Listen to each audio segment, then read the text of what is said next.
साथीहरू गयो भने जाने यताउता भन्ने सोचेको थिएँ। पछि आफू फर्स्ट टाइम कुनै कुरामा इन्ट्रेस्ट राखेर आफू यो चाहिँ सधैँलाई अब हुन्छ पछि फेरि जाउँला सिकाउँला। हामी जब क्लास 10 मा हुन्थ्यो होइन, तब हामीलाई एक्सपेरिमेन्टहरू गरिन्थ्यो।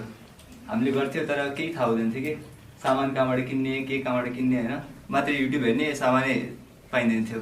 अनि भन्नाले इच्छा थियो कि केही न केही गरौँ, केही न केही गरौँ, केही इन्भेन्ट गरौँ होइन, केही डिस्कभर गरौँ होइन, केही एउटा कार बनाएर देखाउँ होइन। तर त्यो भएन कि एकचोटि मैले मोटरलाई त्यो मेन बोर्डबाट कनेक्ट गरेँ कि मोटर पड्कियो। हुन्छ नि, जुन हामीले कुरा थ्योरी पढ्छ त्यो प्र्याक्टिकली अप्लाइडै गरेको छैन क्या होइन।